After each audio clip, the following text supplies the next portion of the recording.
Le jour vient de se lever, un promeneur a donné l'alerte. Au large, un point à la dérive. Les gendarmes de la brigade nautique arrivent en urgence. Ils découvrent une embarcation de fortune qui partait à l'assaut de la Manche. À son bord, 19 migrants. Hommes, femmes, personnes âgées, enfants. Leur moteur a rendu l'âme à 1 kilomètre du rivage.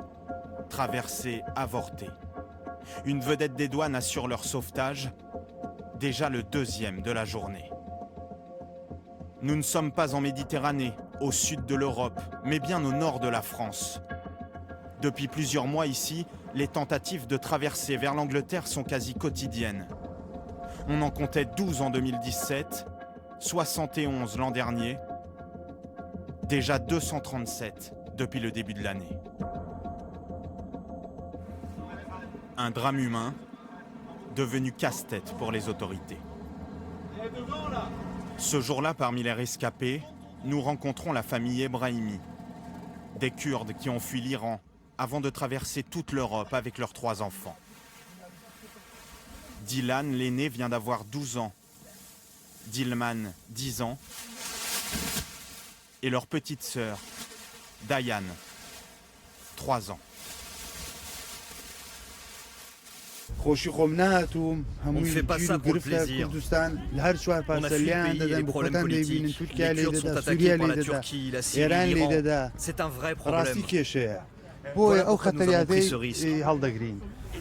Traverser la Manche pour rejoindre l'Angleterre, où ils ont de la famille, où ils parleront la langue, où ils espèrent obtenir l'asile. C'était la dernière étape de leur périple.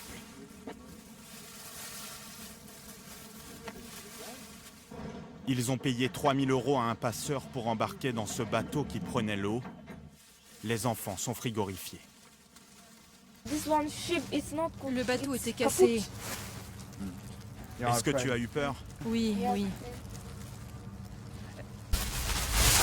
Je veux aller en Angleterre, c'est tout. Simplement traverser.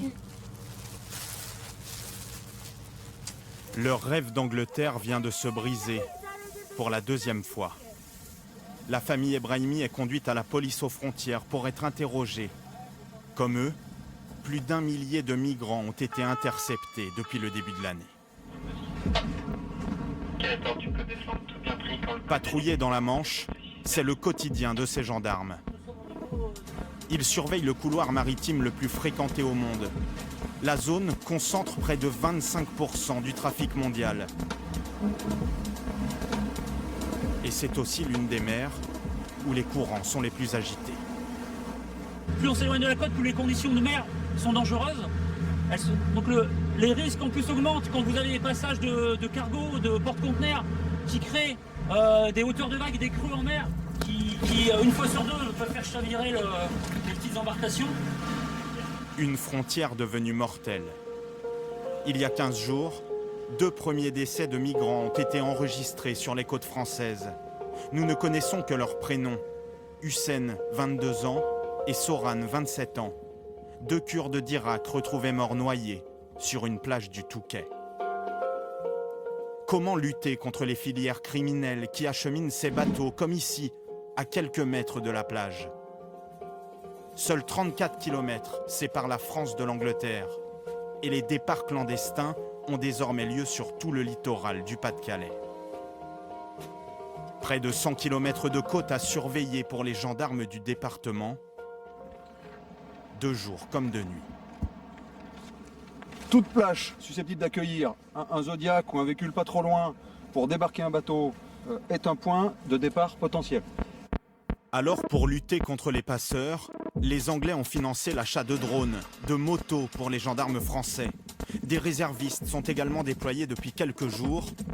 Un plan d'action de plus de 7 millions d'euros. Objectif, dissuader et rechercher toute trace d'un prochain départ. Là justement il y a des sacs de couchage et ils viennent justement cacher les sacs de couchage, des affaires personnelles pour ensuite les reprendre au soir et partir directement dans la Manche.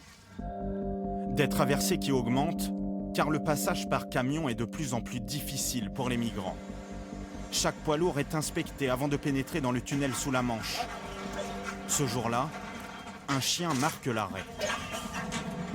Le chauffeur est sommé de montrer sa cargaison, des fûts de bière.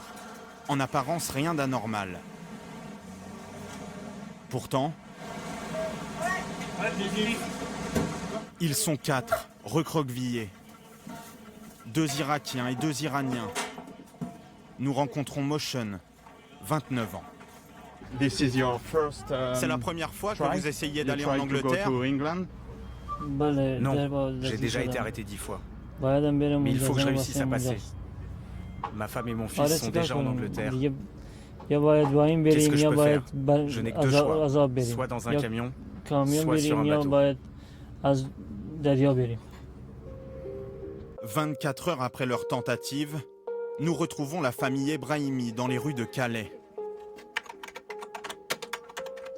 Eux ont obtenu un hébergement d'urgence pour 3 nuits. Mais déjà, ils n'ont plus qu'une idée en tête.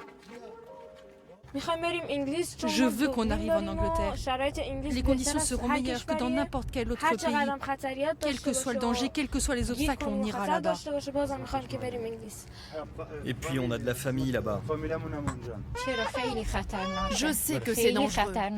On a l'impression de mourir à chaque fois qu'on prend le bateau, à chaque vague. Mais je suis obligée. Qu'est-ce qu'on peut faire? Pour eux, rester en France n'est même pas une option. D'autant qu'ici, ils seraient condamnés à la clandestinité. Alors ils l'assurent, un jour ou l'autre, ils passeront. Plus de 1400 migrants ont traversé la Manche illégalement depuis le début de l'année.